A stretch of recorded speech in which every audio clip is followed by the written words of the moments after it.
और एफआईए की टीम तो आपको पहले पता है कि वो आके स्टेटमेंट कोर्ट में दे चुकी है कि ओरिजिनल साइफ़र इस वक्त जो है फ़ॉरेन ऑफिस के अंदर पड़ा पहुँचे हैं और उनसे गुजारिश यही की है कि समाअत की जाए।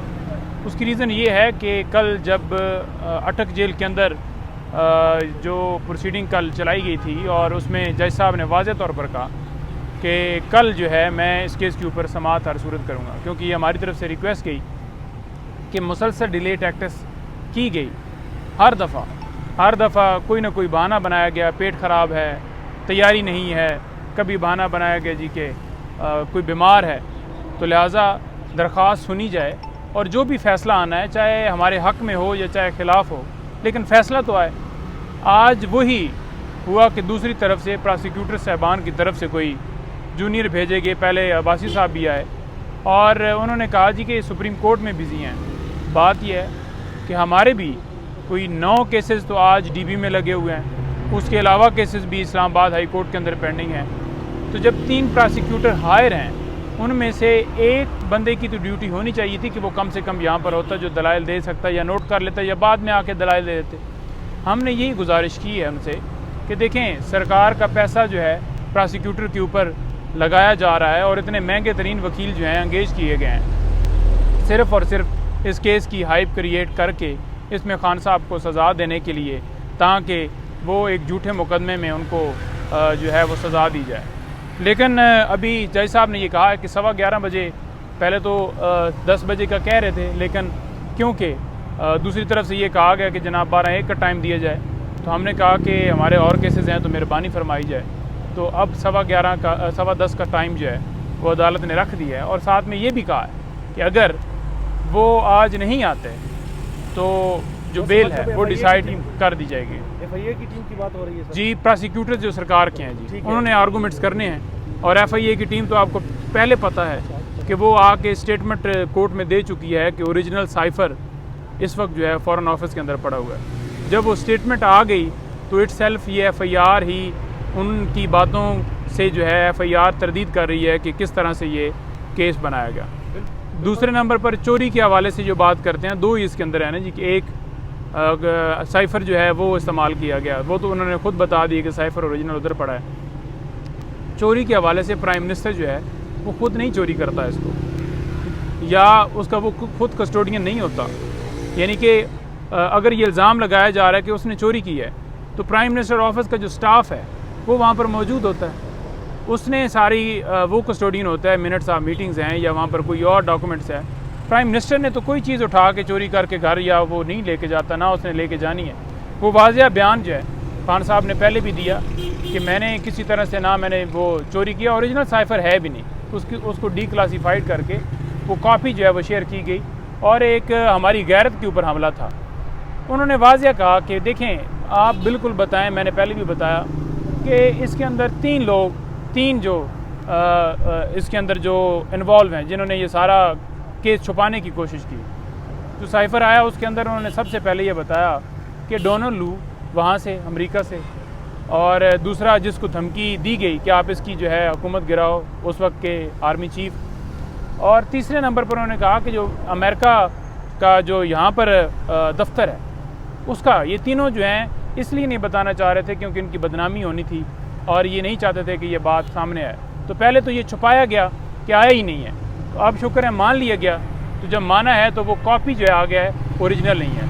क्या समझ रहे हैं आज? देखिए, मैं ये समझ रहा हूँ कि आज खान साहब की ज़मानत हर सूरत होनी चाहिए, लेकिन साथ साथ ये बता दूँ कि जो इलेक्शन कमीशन रोज़ाना ये कह रहा था कि सदरे हम तारीख़ देंगे, कल जो लेटर लिखा है उसमें सदर पाकिस्तान ने वाज़ेह तौर पर जो है वो बात क्लियर कर दी है कि आइन की रूह से 90 दिन के अंदर अंदर इलेक्शन होने हैं, और वो 6 नवंबर का उन्होंने डेट भी बताई है कि उस दिन इलेक्शन होने चाहिए। शुड का लफ्ज़ इस्तेमाल किया है। उन्होंने अपना जो है वो एक हक़ अदा कर दिया है। अब ज़िम्मेदारी है इलेक्शन कमीशन के ऊपर कि वो बजाय ये कि सुप्रीम कोर्ट हुक्म दे, वो हुक्म दे, ये करें, मुशावरत हो, वो आइन के मुताबिक फ़ैसला करें, क्योंकि सुप्रीम कोर्ट तो पहले भी 2 दफ़ा दे चुकी है और उस बात का इनकार किया गया आगे से। तो आप सबको पता है कि एक दफ़ा डेट दी गई और नहीं माना गया, फिर दी गई, फिर नहीं माना गया। तो वो तो उनका जो है वो एक उनके ऊपर तौहीन अदालत और आर्टिकल 6 लगता है, जो कि अभी तक नहीं लगा। जो लगता तो शायद जो है आज ये बहाना ना बनाया जाता।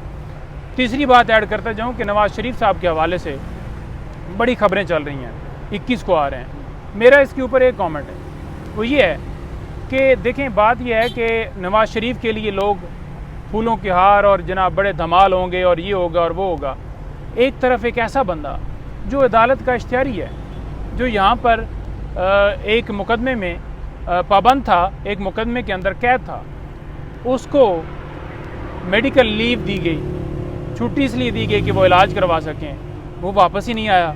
वो अदालत का इख्तियारी है। और उनके जो केसेस थे नैब के अंदर और दूसरी जिन जगहों के ऊपर, बेसिकली मकसद ही ये था कि वो हुकूमत लें और अपनी हुकूमत के अंदर वो तमाम केसेस जो हैं वो ख़त्म करवाएं, तरामीम की जाएं। वो उनका काम हल हो गया।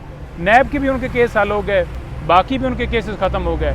और तरीके से आप देख लें कि वो बंदा जिसने ज़िंदगी में कभी एक जुर्म नहीं किया, जिसके ऊपर करप्शन का एक ठेले का जो है वो इल्ज़ाम नहीं है, उसने 1 रुपया नहीं किसी का खाया, जिसने पूरे पाकिस्तान का नाम रोशन किया, जो मुस्लिम उम्मा का लीडर है, जिसने जो है वो इस्लाम का नाम बुलंद किया। तो देखें, उस बंदे को एक ऐसे ट्रैप के ज़रिए तोशाखाना केस के अंदर गिरफ़्तार करके फिर उसकी दूसरी इलीगल गिरफ़्तारी 15 दिन पहले जो कि बताई नहीं गई वो डाली गई, और उनको एक जो है वो सियासी इंतकाम का। लेकिन खान साहब ने भी वाज़ेह कहा, जब खान साहब से मुलाकात हुई तो उन्होंने कहा जी कि बात यह है कि मुझे बिल्कुल वही सेल है, वही सारी चीज़ें हैं, और उसी तरह से कीड़े मकोड़े सारे यहाँ पर होते हैं, क्योंकि वो ओपन सा वो सेल है जिसमें बारिश जब भी होती है तो मेरा बिस्तर जो है वो गीला हो जाता है। लेकिन उन्होंने एक लफ्ज़ इस्तेमाल किया, उन्होंने कहा जी कि मेरे लिए ये 5 स्टार होटल से कम नहीं है। ये उनका अपना अल्फाज थे जो उन्होंने मुझसे कहे। उन्होंने कहा जी कि ये मेरे लिए 5 स्टार है। वो क्यों है कि देखें, जब आप किसी मकसद के लिए होते हैं ना, तो फिर ये चीज़ें मैटर नहीं करती कि आपको क्या रुकावटें हैं, आपको किस हाल में रखा गया है। आपको सिर्फ अपना मकसद नज़र आ रहा होता है। और मेरा मकसद यही है कि जब तक कोई कौम भी कुर्बानी नहीं देती, आज़ादी जो है प्लेट में नहीं मिलती, तो हमेशा जो कुर्बानियाँ हैं वो देनी पड़ती हैं। मैं हर तरह की, ये तो छोटे छोटे मामलात हैं जो किए जा रहे हैं, मैं हर तरह की जो है फेस करने के लिए तैयार हूँ। इन्हें कहें थोड़ी सी और स्पीड बढ़ाएं, मुझे नहीं तोड़ सकते। ना कोई डील के हवाले से मेरे हवाले से जो खबरें चलाई जा रही हैं वो सारी झूठी हैं। कोई किसी तरह से ये बताइएगा कि आपने कहा कि खान साहब इस वक्त जेल में बहुत यानी कीड़े मकोड़े और इस तरह की चीज़ें फेस कर रहे हैं। कल जज अबूल हसनात की जानिब से भी यही चीज़ पूछी गई, उस वक्त खान साहब ने कहा कि उन्हें यहाँ पर सहूलियात ठीक मैसर हैं, जो भी चाहिए होता है वो उन्हें वहाँ पर मिल जाता है। और साथ में ये भी एक सवाल ऐड कर लें कि आज इस केस में ज़मानत हो जाती है इमरान खान का, दूसरा कौन सा ऐसा केस देख रहे हैं जिसमें इमरान खान को गिरफ्तार किया जा सकता है? क्योंकि पिछली बार भी जब तोशाखाना में ज़मानत हुई तो साइफर के मुकदमे में गिरफ्तार कर दिया। देखें भाई, बात यह है कि खान साहब के ऊपर 9 मई के हवाले से बड़ी एक हाइप क्रिएट की गई है। हाइप ये क्रिएट की गई है कि 9 मई के हवाले से खान साहब को जो है वो गुनाहगार तस्वर कर लिया गया है। मैं खान साहब के साथ था जब JIT में पेश हुए हैं। तमाम सवालात के खान साहब ने जवाब दिए।